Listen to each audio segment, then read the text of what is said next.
Hello, those students, and welcome to your chemistry lesson. In today's chemistry lesson, we'll be looking at the topic electrolysis. Under electrolysis, today we're doing a must know lesson and we'll be looking at the introduction to electrolysis.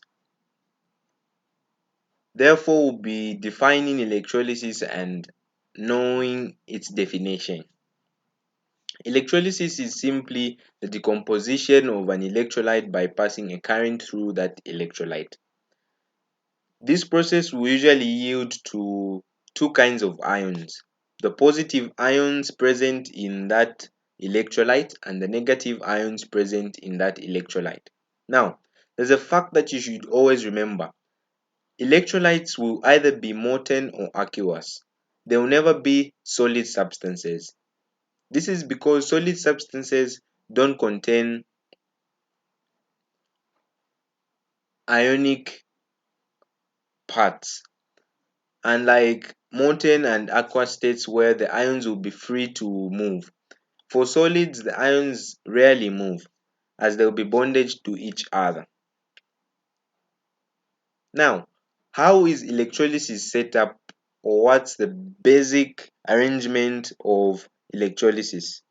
Well, for most kinds of electrolysis, you find that we have a container where our electrolyte will be put.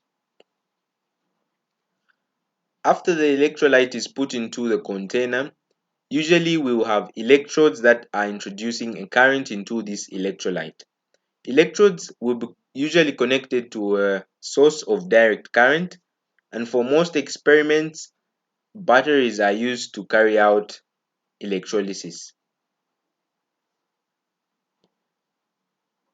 Now, it's very essential under electrolysis to know the polarity of the battery or the polarity of the source of energy that is being used.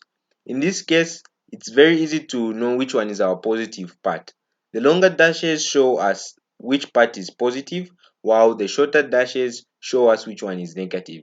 So in this diagram, we have got two batteries making up the source of energy. Each of these parts that have been shown in this diagram are very essential, and you need to be able to identify each of them. You even further need to know each of their names. For example, we know already that the substance where we've got the electrodes introducing the current is called the electrolyte. Now, what is the name of these electrodes that we've been talking about? Well, we'll get into that later. Now, I want you to observe with me that after some time we'll have some particles, which are the ions that will be gathering or getting stuck to these electrodes. These two have names, so we'll get into that now. The first electrode we're going to look at is the anode. The anode is the electrode that is connected to the positive terminal of a battery. The anode attracts a special type of ions in the electrolyte.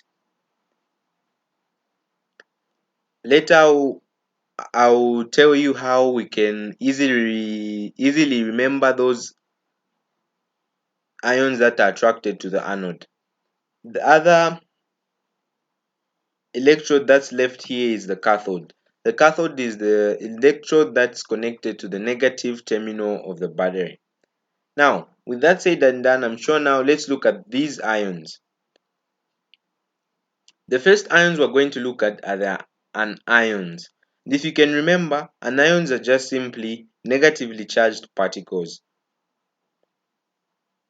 Now, it's very essential for you to note that in the way which ions move towards the electrodes, they move according to the basic principle where we say like things will repel and unlike things will come together.